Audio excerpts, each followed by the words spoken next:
ಸದ್ದು ಮಾಡಿದ ಖಾಕಿ gun rowdy sheeter Malik ಕಾಲಿಗೆ ಗುಂಡು. ಹಣಕಾಸಿನ ವಿಚಾರಕ್ಕೆ ಇರ್ಫಾನ್ ಸುಂಕದ ಎಂಬುವವನ ಮೇಲೆ ನಿನ್ನೆ ರಾತ್ರಿ ನಡೆದ ಮಾರಕಾಸ್ತ್ರಗಳ ದಾಳಿಯಲ್ಲಿ ಗಂಭೀರವಾಗಿ ಗಾಯಗೊಂಡ ಇರ್ಫಾನ್ ಪ್ರಕರಣದಲ್ಲಿ ಮುಖ್ಯ ಆರೋಪಿ ಮಲಿಕ್ನನ್ನು ಹಳೆಹುಬ್ಬಳ್ಳಿ ಠಾಣಾ ಪೊಲೀಸರು ಬಂಧಿಸಿ ಇಂದು ಬೆಳಗ್ಗೆ ಸ್ಥಳ ಮಹಜರಿಗೆ ಹೋದ ಸಂದರ್ಭದಲ್ಲಿ ಆರೋಪಿ ಮಲಿಕ್ ಪೊಲೀಸರ ಮೇಲೆ ಹಲ್ಲೆ ಮಾಡಿ ಪರಾರಿಯಾಗಲು ಯತ್ನಿಸಿದ. ಇದೇ ಸಂದರ್ಭದಲ್ಲಿ ಪೊಲೀಸರು ಆರೋಪಿಯ ಕಾಲಿಗೆ ಗುಂಡು ಹಾರಿಸಬೇಕಾಯಿತು.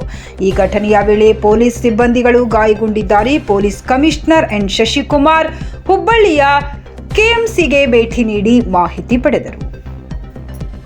ಹುಬ್ಬಳ್ಳಿ ಪೊಲೀಸ್ ಸ್ಟೇಷನ್, ಹುಬ್ಬಳ್ಳಿ ಧಾರವಾಡ ನಗರ ಕಮಿಷನರೇಟ್ ವ್ಯಾಪ್ತಿಯ ಠಾಣೆ, ಅಲ್ಲಿ ಹೆಗ್ಗೇರಿ ಮಸೀದಿ ಅನ್ನುವಂಥ ಜಾಗದಲ್ಲಿ ಎರಡು ಗುಂಪುಗಳ ನಡುವೆ ಸಂಘರ್ಷ ಆಗಿದೆ. ಅದರಲ್ಲಿ ಇರ್ಫಾನ್ ಅನ್ನುವಂಥವನಿಂದ ಹಣ ಪಡ್ಕೊಂಡಂತಹ ಮಲಿಕ್ ತನ್ನ ಸಹಚರರೊಂದಿಗೆ ಬಂದು ಹಣ ಕೇಳಿದ ಅಂತಂದು ಇರ್ಫಾನ್ ಮೇಲೆ ಹಲ್ಲೆ ಮಾಡಿದ್ದಾನೆ. ಅದರ ನಂತರ ಮಲಿಕ್ ನಾನೇ ಇಂಜೂರ್ಡ್ ಆಗಿದ್ದೀನಿ, ನನ್ನ ಮೇಲೆ ಹಲ್ಲೆ ಆಗಿದೆ ಅಂತ ಸೆಲ್ಫ್ ಇನ್ಫ್ಲಿಕ್ಟೆಡ್ ಇಂಜುರೀಸ್ ಅಂದರೆ ಬ್ಲೇಡ್ ತೊಗೊಂಡು ಅಥವಾ ಚಾಕು ತೊಗೊಂಡು ಕೈ ಹತ್ರ ಎಲ್ಲ ಸ್ವಲ್ಪ ಕೊಯ್ಕೊಂಡು ರಕ್ತ ಗಾಯಗಳು ಮಾಡಿಕೊಂಡು ಹಾಸ್ಪಿಟ್ಲಿಗೆ ಬಂದು ಅಡ್ಮಿಟ್ ಆಗಿರ್ತಾನೆ. ನಂತರ ಅವ್ನು ಕಂಪ್ಲೇಂಟ್ ತೊಗೊಳ್ಲಿಕ್ಕೆ ಅಂತ ಬರ್ತಾರೆ. ಪರಿಶೀಲನೆ ಮಾಡಿದಂಥ ಸಂದರ್ಭದಲ್ಲಿ ಅವನೇ ಆರೋಪಿ ಅಂತ ಗೊತ್ತಾಗಿ ಅವನ್ನ ವಶಕ್ಕೆ ತೊಗೊಂಡಿದ್ದಾರೆ ಡಿಸ್ಚಾರ್ಜ್ ಆದಮೇಲೆ. ಆ ನಂತರದಲ್ಲಿ ಇತರೆ ಆರೋಪಿಗಳನ್ನು ಅರೆಸ್ಟ್ ಮಾಡುವಂಥ ಸಂದರ್ಭದಲ್ಲಿ ಅವನು ಪೊಲೀಸರ ಮೇಲೆ ಹಲ್ಲೆ ಮಾಡಿ ತಪ್ಪಿಸ್ಕೊಂಡು ಹೋಗಲಿಕ್ಕೆ ಪ್ರಯತ್ನ ಮಾಡಿದಂಥ ಹಿನ್ನೆಲೆಯಲ್ಲಿ 2 ರೌಂಡ್ ಏರ್ ಫೈರ್ ಮಾಡಿ 1 ರೌಂಡ್ ಅವನ ಮೇಲೆ ಫೈರ್ ಮಾಡಿ ಆರೋಪಿಯನ್ನು ವಶಪಡಿಸ್ಕೊಂಡಿದ್ದಾರೆ. ಮತ್ತು ಇದರಲ್ಲಿ ಇರ್ಫಾನ್ ಮತ್ತು ಮಲಿಕ್ ಇಬ್ಬರು ರೌಡಿ ಶೀಟರ್ಸೇ. ಇರ್ಫಾನ್ ಮೇಲೆ ಹಿಂದೆ ಒಂದು ಕೊಲೆ ಪ್ರಕರಣ ದಾಖಲಾಗಿರುವಂಥದ್ದು ಮತ್ತು ಬೇರೆ ಬೇರೆ ಪ್ರಕರಣಗಳು ದಾಖಲಾಗಿದೆ. ಅದೇ ರೀತಿ ಮಲಿಕ್ ಮೇಲೆ ಕೊಲೆ ಪ್ರಯತ್ನದ ಪ್ರಕರಣ ಮತ್ತು ಬೇರೆ ಬೇರೆ ಪ್ರಕರಣಗಳು ದಾಖಲಾಗಿದೆ. ಹಾಗಾಗಿ ರೌಡಿ ಶೀಟ್ ಕೂಡ ಓಲ್ಡ್ ಹುಬ್ಳಿ ಪೊಲೀಸ್ ಸ್ಟೇಷನಲ್ಲಿ ಇವರಿಬ್ಬರ ಮೇಲೆ ಇದೆ. ಅದ್ರ ಜೊತೆಗೆ ಈ ರೀತಿ ಚಟುವಟಿಕೆ ತಡೆಗಟ್ಟೋ ಹಿನ್ನೆಲೆಯಲ್ಲಿ ನಾವೇನು ಚೆಕ್ ಪೋಸ್ಟ್ಗಳು ಹಾಕಿದ್ದೀವಿ, ಅಲ್ಲಿ ವಾಹನಗಳನ್ನು ಮುಖ್ಯವಾಗಿ ಸಸ್ಪಿಷಿಯಸ್ 2 ವೀಲರ್ಸು, ಆಟೋಸು ಮತ್ತು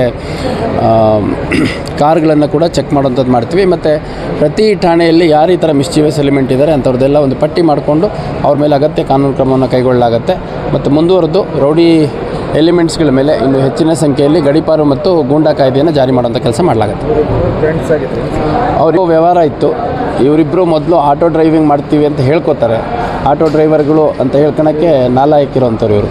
ಯಾಕಂದರೆ ಆಟೋ ಡ್ರೈವರ್ಗಳು ಭಾಳ ಜವಾಬ್ದಾರಿಯಿಂದ ಹೆಣ್ಮಕ್ಳಿರಲಿ, ವಯಸ್ಸಾದವರಿರಲಿ, ಮಕ್ಕಳಿರಲಿ, ವಿದ್ಯಾರ್ಥಿಗಳಿರಲಿ ಅವ್ರಿಗೆಲ್ಲ ಅತ್ಯಂತ ಗೌರವಯುತವಾಗಿ ತಮ್ಮ ದುಡಿಮೆಯ ಅಂಗವಾಗಿ ಹತ್ತಿಸ್ಕೊಂಡು ಅವ್ರ ಮನೆಗಳಿಗೆ ಸುರಕ್ಷಿತವಾಗಿ ತಲುಪಿಸುವಂಥ ಒಂದು ಕಾಯಕ ಮಾಡುವಂಥ ಶ್ರಮಜೀವಿಗಳು ಇವರು. ಆಟೋ ಡ್ರೈವರ್ಗಳು ಅಂದ್ಕೊಂಡು ಆಟೋ ಡ್ರೈವರ್ಗಳಿಗೆ ಕೆಟ್ಟ ಹೆಸರು ತರುವಂಥ ಕೆಲಸ ಮಾಡ್ತಾರೆ.